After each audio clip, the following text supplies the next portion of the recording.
Alléluia.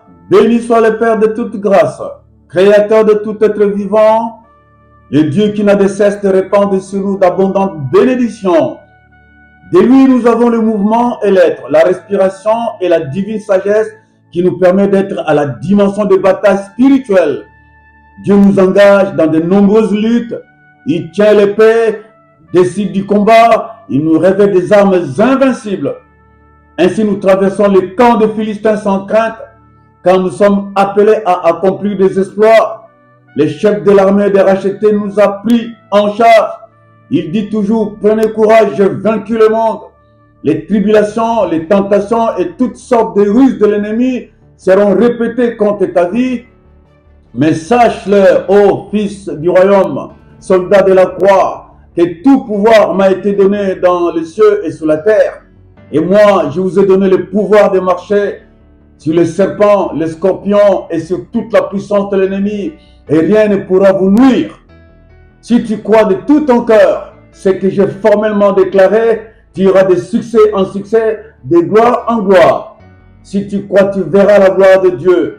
Et m'adressant aux disciples, je déclarais, vous avez entendu, le disciple n'est pas plus grand que son maître, ni le serviteur plus grand que celui qui l'a envoyé. Mais tout disciple accompli sera aussi comme son maître. Matthieu 10, 24. Ce sont ceux qui me prennent au mot, qui saisissent la meilleure part venant de mon Père. Celui qui croit en moi fera aussi des œuvres que je fais, et il en fera de plus grandes, car je m'en vais au Père. Jean 14, 12. J'ai aussi insisté en enseignant aux disciples les principes premiers qui fait accéder à une vie de miracles, de prodiges, du surnaturel. C'est la foi en Dieu. L'apôtre Paul l'a expérimenté en personne dans sa communion avec moi, Jésus. Une fois intériorisé, cette foi en Christ l'a suffisamment restauré et il devient le maître de la restauration des vies païennes. J'en ai fait apôtre des païens. Il a récupéré des vies totalement abîmées, des épaves de vie, et il en a fait des perles, des joyaux rayonnants pour mon royaume. Et le monde était à ses pieds.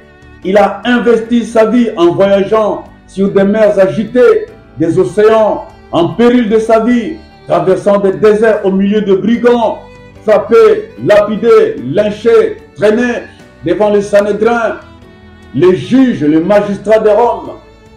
La foi, bien-aimée, brave la peur, car il positionne les croyants à une assurance ferme des choses qu'on espère et une démonstration de celles qu'on ne voit pas. Hébreux 11, 6, 7. Nous marchons par la foi et non par la vue, bien-aimés. 2 Corinthiens 5, 7. La communion entre l'humain et le divin trouve toute son essence autour de cette vérité. Un homme de foi voit Dieu, touche Dieu, mange avec Dieu, voyage et combat avec Dieu. Et voici, je suis avec vous tous les jours jusqu'à la fin du monde. Matthieu 28, 20. Voilà pourquoi Jésus, parlant sévèrement aux 11 apôtres, peu après sa résurrection, il les reprocha leur incrédulité. Pourquoi? Parce qu'il était en train de passer le bâton pour que ceux-ci répandent après lui cette bonne nouvelle de sa résurrection à toutes les nations, à toutes les tribus, à tout le peuple, à toutes les familles de la terre. Ainsi, comment pouvaient-ils transmettre le feu alors que leurs lampes s'éteignaient? Car sans la foi, on est un arbre sans racines, un ciel sans étoiles, une femme sans cheveux, un homme sans biceps. Enfin, dit la Bible, Jésus apparut aux 11 pendant qu'ils étaient à table. Il leur reprocha leur incrédulité et la dureté de leur cœur, parce qu'ils n'avaient pas cru ceux qu'il avait vus ressusciter. Marc 16, 14. Le Seigneur ne tolérait jamais un échec suite à une incrédulité ou à la dureté du cœur. Voici un jour, Jésus descendit avec Pierre, Jean et Jacques de la montagne de la transfiguration. Il trouva une scène où les démons d'épilepsie tournaient en dérision les apôtres. Le père de l'enfant épileptique dit Jésus. Il courut vers lui, lui demandant de l'aide. Voici la scène bien décrite dans le livre de Matthieu 17, 15. Lorsqu'ils furent arrivés près de la foule, un homme vint se jeter à ses pieds et il dit: Seigneur, aie pitié de moi. Mon fils qui est épileptique et qui souffre cruellement, il tombe souvent dans le feu et dans l'eau. Je l'ai amené à tes disciples et ils n'ont pu rien le faire, ils n'ont pas pu le guérir. Génération incrédule et perverse, répondit Jésus. Jusqu'à quand serai-je avec vous? Jusqu'à quand devrais-je vous supporter? Amenez-le-moi ici.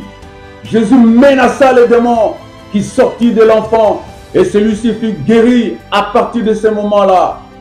Alors les disciples s'approchèrent de Jésus et lui dirent en privé: pourquoi n'avons-nous pas pu chasser ces démons? C'est parce que vous manquez de foi, leur dit Jésus. Je vous le dis en vérité, si vous aviez de la foi comme un grain de sénévé, vous diriez à cette montagne: déplace-toi d'ici jusque-là, et elle se déplacerait, rien ne vous serait impossible. Cependant, cette espèce-là de démons ne sort que par la prière et par les jeûnes. Étudions paisiblement ce verset. C'est par les jeûnes et la prière. Étudions. Retiens ceci, bien-aimé, que le jeûne et la prière sont des pratiques courantes, communes à toutes les religions. La religion étant entendue comme un ensemble de lois, de préceptes, d'observances qui mènent vers un Dieu quelconque. Les hindouistes, les musulmans, les bouddhistes, les chamans de l'Amérique du Sud, des loges maçonniques, les animistes, les sorciers peuvent bien se passer de la nourriture et de l'eau pendant de très longues périodes. Cependant, leur dévotion crée une alliance avec les entités spirituelles, les esprits de forêt, des jets de mauvais sorts, des esprits des eaux, de l'air, des forces de la nature, telles que la foudre, les jets de mauvais sorts, les prisons spirituelles, les maladies incurables.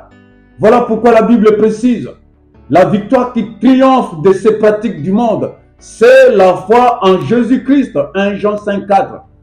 La prière et les jeûnes sont de puissants moyens par lesquels le serviteur se rend toujours disponible et prêt à être utilisé pour la gloire du Père.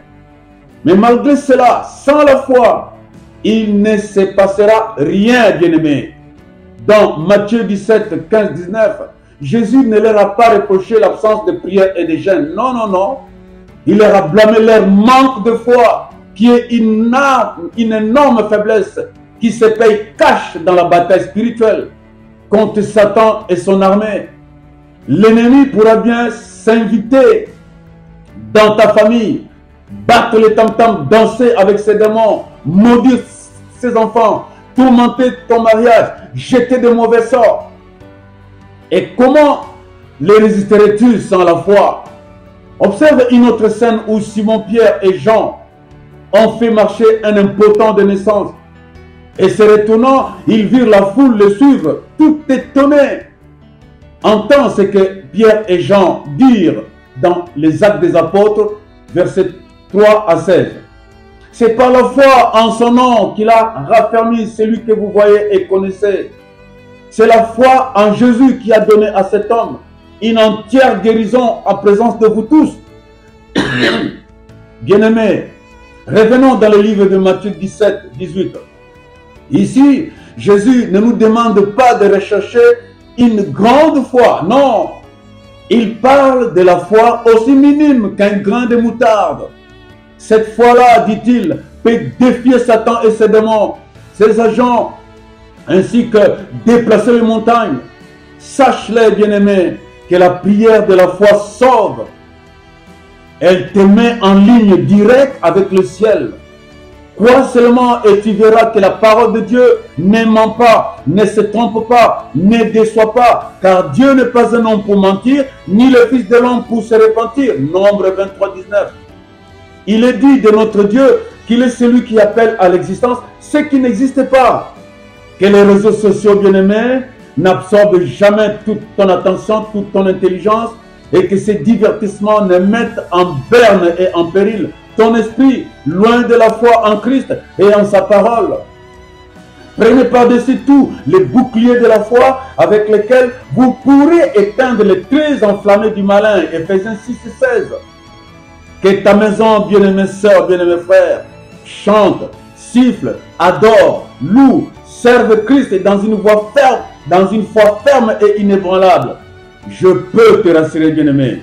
Je peux te rassurer que tu auras du Seigneur une armure invincible et une paix indescriptible malgré les tribulations. Pour terminer, bien-aimé, incline ta tête, je vais prier. Père d'amour, je te recommande ton peuple, localisé en divers lieux qui me suivent en cette heure.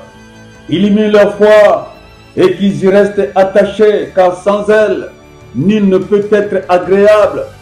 Car c'est par la foi, ô Père, que nous marcherons, nous triompherons et nous foulerons les lionceaux et les dragons au nom du Seigneur Jésus. Amen, amen, amen. Que le Seigneur vous voie et vous surmultiplie de bénédictions.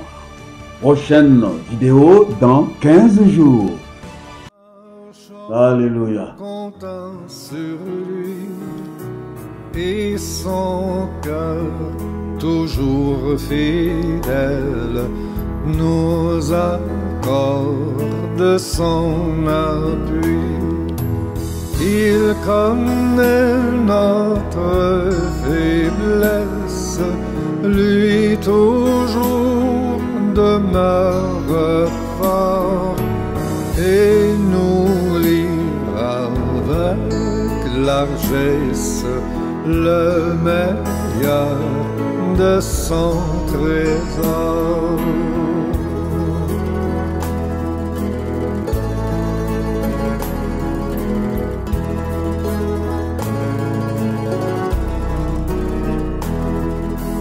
Il nous donne sa vaillance pour monter vers les sommets. Si l'un tombe en défaillance,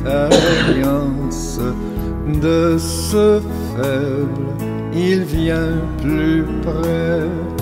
Sur le bord du précipice, il nous tient plus fortement. C'est ainsi que nul n'y glisse, qui sur lui compte vraiment.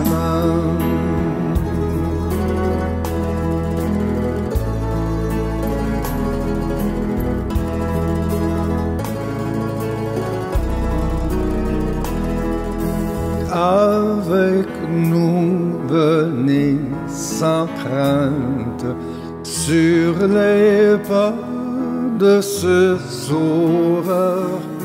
Suivons tous la route sainte, car des